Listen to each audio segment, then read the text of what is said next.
We do these silly things, but why? I think sometimes it's to challenge ourselves, sometimes to dare, or even to write a passage. But I think on occasions, it's just to try and feel something different because we have this pain inside. But I look back at what I've done in the past and I think, you know what? Maybe I shouldn't have done that. But about 10 years ago, I went 25 k's offshore by myself and I went spearfishing. And in front of me, coming towards me, was a 10-foot shark. And it wasn't cute, Shannon. And that particular day, I turned into a squid, except my ink, it wasn't black, it was brown, and it was everywhere, if you know what I mean. Do you know that the most common way for a male to die in this country between the ages of 15 and 44 is by their own hand? There's a mental health crisis going on here in Australia. I'm sad to say, but men are leading the charge. It's just not good enough, and I've decided that that has to change. I want to share some Australian stats with you about suicide. We lose 6.5 men every day in this country to suicide, and that's over 2,300 men a year, and that's twice that of the national road toll. What you might not know is for every suicide, there's 30 attempted suicides. That's 72,000 men a year. Scary. And I think one of the main reasons why the suicide and depression rates are so high is society's expectations of men and how we should act and behave, but the definition of what masculinity is. Because we've been told we should be strong and tough and hard and sometimes even violent when it's required.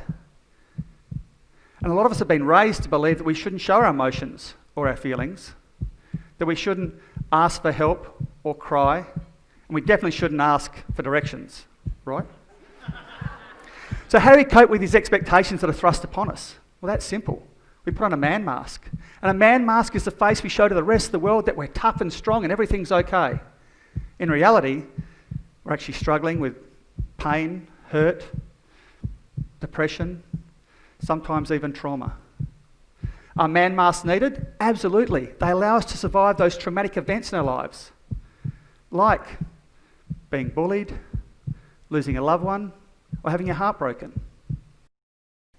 We take all that hurt, that pain, that emotional trauma, we stuff it down as far as we can. We try to ignore it. But if you push on something long enough and hard enough, pretty soon it's going to start to push back. I call that the volcano effect. And what happens is the pressure becomes so much that cracks start to form. And out seeps your emotion in the form of depression or anxiety. Or it simply just explodes. And it explodes through anger, rage, violence, or hate.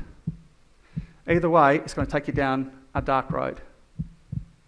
But there is hope out there, and there is hope, and I'll share that with you in a few moments. And we numb it any way we know how.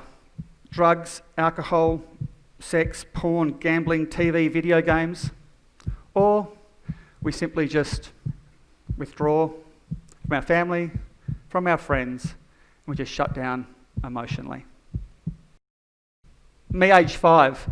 About 6 months after this photo was taken, when I was young, cute, innocent, and a bit of a rat bag, about 6 months later, I was sexually abused by a neighbour. Now, I can't remember his name or his face, but I have an image of him. I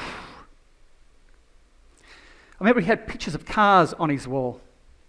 I remember the texture of his bedspread. It creeps me. I don't remember what he said to me, but I know if I told anyone, I was in trouble. But I remember exactly what he did. I remember exactly how he made me feel. And I felt guilt, shame, and embarrassment. So at the age of 20, I put on my first man mask and I pretended I was okay and strong, and I lived like that for the next 30 years with nothing but depression. I felt like a failure and I felt like a fraud. Then he said 2 simple words to me. It's time. In that moment, everything changed. It was absolutely liberating, and I got complete emotional freedom for the first time in my life. So now I share my story so I can encourage others to share theirs, so they can take their first step in the healing process. That's the attitude and stigma we have to change. Could you imagine a society full of men who are respectful, honest, integral, passionate, authentic, emotionally strong and vulnerable. Oh my God. So if you do know someone who's struggling, I'd like to let you know about these 5 tips that really help me, and hopefully it'll help them in their first step into their healing process. This could be the first step to an amazing journey, which is the rest of your life. By being better fathers, you get to pass this knowledge on to your children.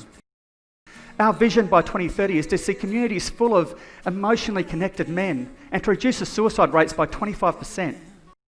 And we can set a foundation so future generations can actually live these happy, fulfilled and empowered lives.